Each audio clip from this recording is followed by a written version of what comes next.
ao professor. Professora Elizabeth, o que significa governança corporativa?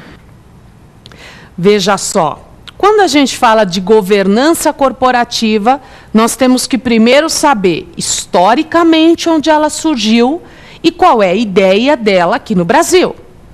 Ela surgiu, vamos lembrar, em 1992, na Inglaterra, e depois apareceu em 1994 nos Estados Unidos. A ideia da governança corporativa, e a gente falou que o nome não é lá essas coisas, mas a ideia é a reunião de uma série de práticas que são consideradas boas práticas de mercado. São consideradas práticas que protegem o investidor. É bem verdade que para a parte da Europa Oriental, a governança corporativa ela deveria se preocupar com o investidor e com todos os credores, as pessoas que se relacionam com a sociedade. Mas o sentido que nós trouxemos aqui para o Brasil é a proteção do investidor. Todas as outras relações, claro que são importantes, mas não são objeto de preocupação da governança corporativa. Aqui no Brasil, quem verifica e quem, na verdade, começou a aplicação disso foi o Instituto Brasileiro de Governança Corporativa. E essas boas práticas, enfim, essas ideias de transparência nos seus números, nas suas demonstrações contábeis, essa ideia de proteger os pequenos investidores, ou os investidores de uma forma geral, o sentido de olhar e observar e fiscalizar a vida da sociedade, a atuação dos administradores e diretores, claro, de acordo com certos parâmetros, apareceu realmente no novo mercado Bovespa. É ali que nós temos a governança corporativa por meio de uma listagem, que as empresas podem adotar em níveis de comprometimento diferentes. Ou seja, elas podem adotar integralmente ou parte dessas regras. Mas uma vez que se adote, claro, eu tenho que cumprir as regras que eu incorporei à minha sociedade. Portanto, essas regras elas vão além da aplicação da lei de SA. Não contraria a lei de SA, tudo bem? Apenas complementa, apenas dá maior sentido, sempre se preocupando com esse espírito de proteção aos investidores, de segurança da sociedade. Tá certo? Sociedade anônima, não sociedade povo, tá bom? Vamos então para a nossa próxima pergunta? Pergunte ao professor. Professora Elizabeth, o que significa o novo mercado Bovespa? O novo mercado Bovespa é a concretização no Brasil dessa ideologia. Então, são essas regras que foram listadas para que a gente pudesse adotar. E aí, claro, a gente entenda a SA que queira adotar, que queira se comprometer com essa listagem, com essas regras. Então, essa sociedade, ela realmente incorpora no seu dia a dia, nos seus documentos, nos seus balanços, ela incorpora essas regras. Então, o novo mercado Bovespa é realmente esse documento, essa listagem que traz as regras das boas práticas para que as sociedades possam ou não adotar. É claro que essa política e essas regras já trouxeram modificações na lei de SA em 2001. Então, algumas proteções que foram acrescentadas, alguns direitos dos acionistas minoritários que foram acrescentados, foi por conta da força dessa listagem. Então, a gente percebe que cada vez mais ela vai se incorporando realmente ao dia a dia da SA. E aí, tudo bem com o nosso bloco? Pergunte ao professor. Agora nós vamos para o nosso terceiro bloco. Nós vamos conversar agora sobre o X da questão. Vamos a ele?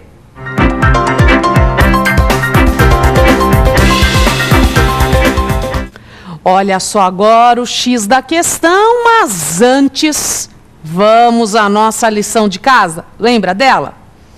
Pois então, para você conseguir fixar melhor esses temas que nós conversamos sobre a SA, seria importante você ler aqueles artigos que a gente foi conversando durante os nossos encontros. Seria importante você pegar algum livro a respeito desse tema, um bom livro de resumo, para conseguir aí fixar esse conteúdo, principalmente se você nos assiste com o objetivo de aplicar esses temas, claro, em provas. Você que nos acompanha, claro, para entender melhor dessas questões jurídicas, está liberado oficialmente da lição de casa. Mas se tiver curiosidade, vale a pena, inclusive, na internet, acessar o site aí sobre o novo mercado Bovespa, ler um pouco mais sobre essa história de governança corporativa. Tenho certeza que isso, com o tempo, vai ficar cada vez mais conhecido e mais falado. E você, claro, não pode ficar de fora do que está acontecendo à sua volta. Você já sabe que a sua participação é extremamente bem-vinda. Participe do nosso programa, mandando a sua sugestão, o seu comentário. Se você já sabe o e-mail, claro, provafinal@lfg.com.br. E também não deixe de acessar o nosso site www.lfg.com.br.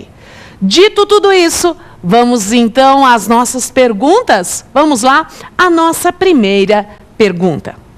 A respeito das afirmações abaixo, assinale a alternativa correta. 1.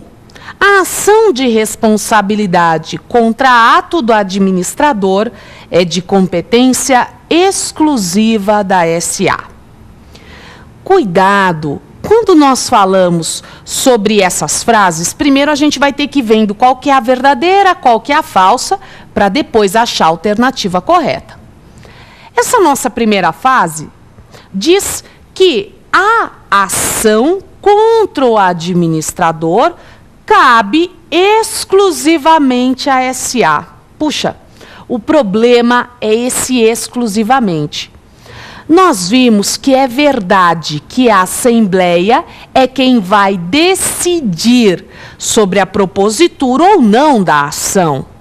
Mas até mesmo quando a Assembleia decide não ingressar com a ação, nós vimos que os acionistas que tenham pelo menos 5% do capital social podem entrar com essa ação. Portanto, a competência, na verdade, é, em primeiro lugar, a SA, a partir da decisão da Assembleia Geral, mas os acionistas podem efetivamente decidir se vão ingressar ou não com essa ação. Basta que eles tenham o quórum mínimo de 5% do capital social. Tudo bem? Isso você pode conferir no artigo 159 da Lei de SA. Então, infelizmente, essa frase ela está errada. Vamos continuar? Vamos para a nossa segunda frase? Vamos a ela. A diretoria é composta por, no mínimo, 3 membros que devem ser necessariamente acionistas. Ops! A diretoria ela é composta por, no mínimo, 2 membros. E cuidado! O conselho de administração precisava ser composto apenas por acionistas, mas a diretoria não. A diretoria pode ser composta por acionista e por não acionista. Então, existem 2 erros nessa segunda frase.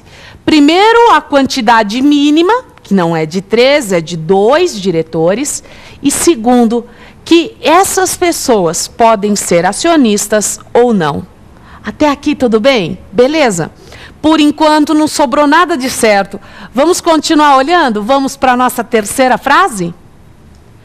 O conselho de administração é composto por, no mínimo, 5 membros que devem ser necessariamente acionistas. Olha só, a gente não está com muita sorte nessas frases. O conselho de administração ele pode ser composto, no mínimo, por 3